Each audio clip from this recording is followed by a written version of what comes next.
जय हिंद, जय भारत। प्यारे दोस्तों, मनी मैथमेटिक्स में आपका हार्दिक स्वागत है। तो आज पार्ट 25 में पहुंच चुके हैं ज्योमेट्री का 25वां क्लास में। तो हम देखते हैं उभयनिष्ठ सीधी स्पर्श रेखाओं की लंबाई और तिर्यक उभयनिष्ठ तिर्यक रेखाओं की लंबाई को आपको इसके बारे में पिछले क्लास में बताए थे थ्योरी। अब इसका प्रॉब्लम की ओर बढ़ते हैं। क्वेश्चन आपका है ए और बी क्रमशः 11 सेंटीमीटर और 6 सेंटीमीटर की त्रिज्या वाले दो वृत्तों के केंद्र हैं। पी क्यू वृत्त की उभयनिष्ठ अनुप्रस्थ रेखा है। यदि ए बी बार 13 सेंटीमीटर है तो पी क्यू की लंबाई होगी। बहुत अच्छा है, देखते हैं कैसे क्या होता है। ए और बी क्या है? दो वृत्त का सेंटर है। दो वृत्त का ए और बी दो वृत्त जिसकी त्रिज्या इतना इतना है। ये आपका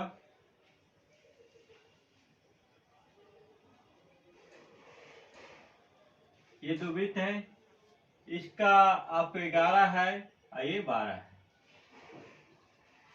11 सेंटीमीटर और ये आपका 6 सेंटीमीटर। चलिए, अब कहता है त्रिज्या दो वृत्त हैं जिनके पी और क्यू की उभयनिष्ठ अनुप्रस्थ रेखा है। ए बी 13 सेंटीमीटर है। ये भी आपका सेंटर है जिसका लंबाई मेरा दिया हुआ 13 है। अब जो यहाँ पर पी और क्यू जो आ रहा है, चलिए यहाँ लाना चाहिए।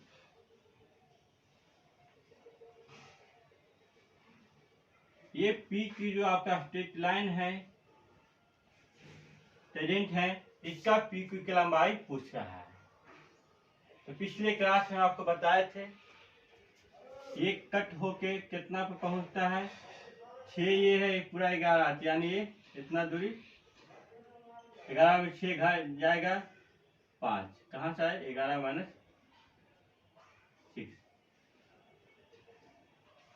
5 आ गया। तो यहाँ हम देखते हैं अंदर रूट सेंटर ऑफ बीच का दूरी कितना? दो सेंटर का 13 है, माइनस ये R1 माइनस R2 कितना है? यहाँ से आप क्लियर कर सकते हैं इसको। R minus R over 11 minus 6 over 5, यहाँ से 5 का स्क्वायर। हमें मालूम है 13 169 माइनस 25 बराबर जो होगा वैल्यू 144, जो कि मेरा पी क्यू का जो मान आएगा 12 सेंटीमीटर आएगा। कितना आएगा?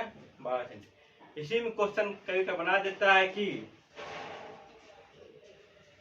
उभयनिष्ठ स्पर्श रेखा सीधी स्पर्श रेखा पी क्यू पर बना वर्ग का भुजा वर्ग का क्षेत्रफल क्या हुआ?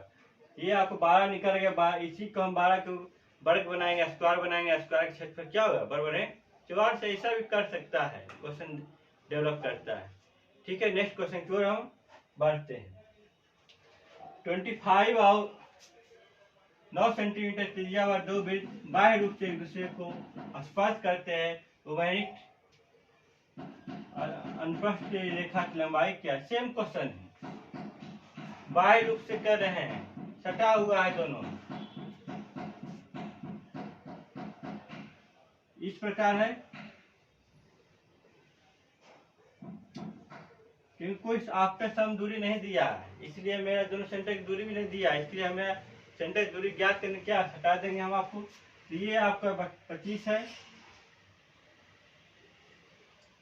ये 25, इधर आपका 9। अब कहता है ये जो आपका बाह्य वृत्त, ये जो आपका हानि होगा,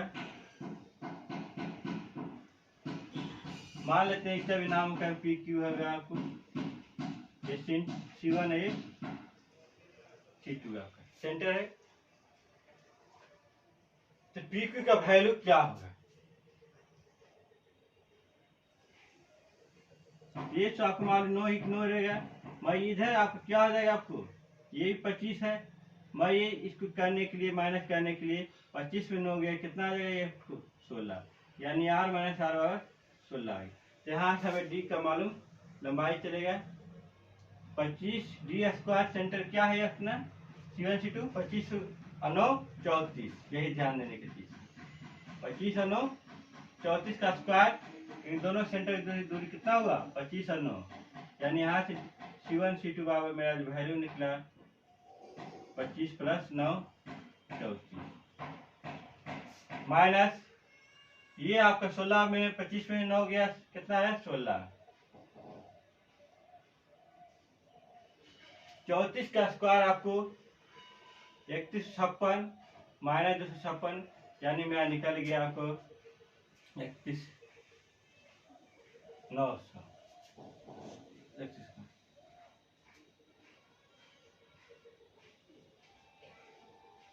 1156 इधर 256 कितना आ गया 900, यानी मेरा डी का जो मान आया 30 सेंटीमीटर आया। ठीक है, बहुत अच्छा क्वेश्चन था। नेक्स्ट क्वेश्चन की ओर हम बढ़ते हैं। क्वेश्चन आपका है 6 सेंटीमीटर और 3 सेंटीमीटर त्रिज्या वाले दो वृत्तों के केंद्रों के बीच का दूरी 15 सेंटीमीटर है, तो वृत्त के उभयनिष्ठ तिर्यक स्पर्श रेखा की लंबाई क्या? कहता है 6 सेंटीमीटर और 3 सेंटीमीटर त्रिज्या वाले दो क्या है वृत्त के,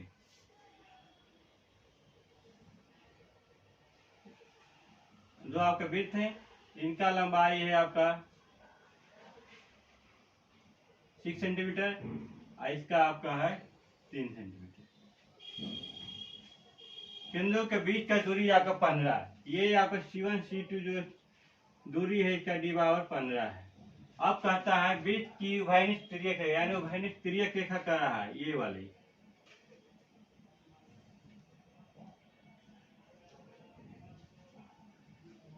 ये वाली रेखा कर रहा है, तो ये हमें PQ जो लंबाई होगा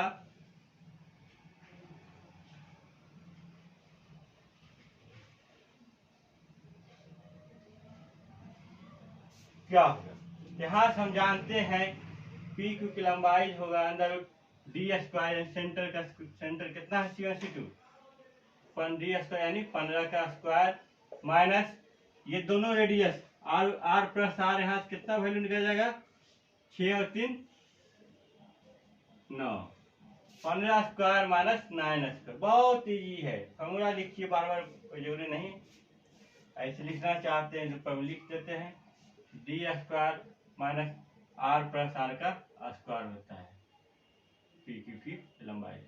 यहाँ से 15 स्क्वायर माइनस 6 3 9 का स्क्वायर क्या हो जाएगा आपको 225 माइनस 9 81,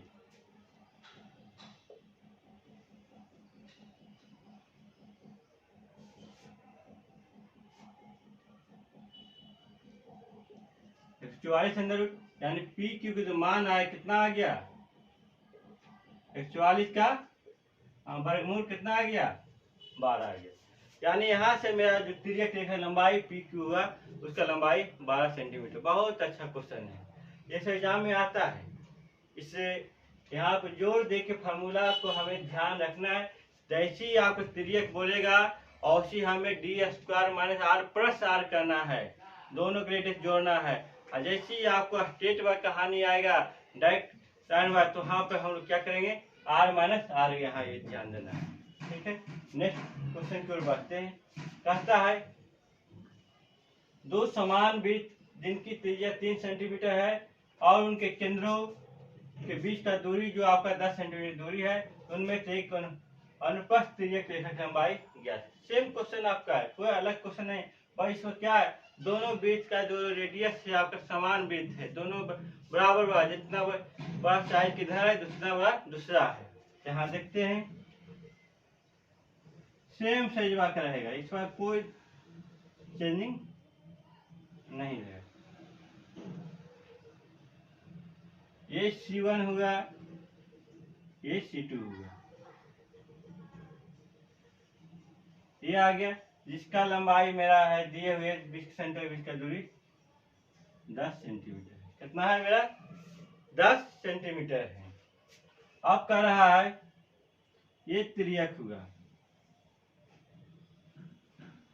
यही P और Q का वैल्यू हमें ज्ञात करना है। यहाँ से PQ का वैल्यू में हम जानते हैं अंदर D square minus R plus R, यानी यहाँ पर दोनों आर का वैल्यू क्या सेम ही है, सेम जुट जाएगा। तो यहाँ से वैल्यू डी का मान आपको 10 square minus R plus R का वैल्यू कितना हो जाएगा आपको 3 प्लस 3 6 आपको 6 का स्क्वायर यानी 100 माइनस 36 वैल्यू जो निकल के आएगा पी क्यू आवर कितना आ जाएगा आपको √64। इसका मान जो निकला 8 सेंटीमीटर। बहुत अच्छा। पी क्यू की लंबाई कितना आ गया 8 सेंटीमीटर आ गया। बहुत अच्छा क्वेश्चन था। ये सब क्वेश्चन आपके एग्जाम में वेरी वेरी इंपॉर्टेंट तौर पर आप पूछता है। ठीक है, हम लोग नेक्स्ट क्लास में फिर मिलते हैं।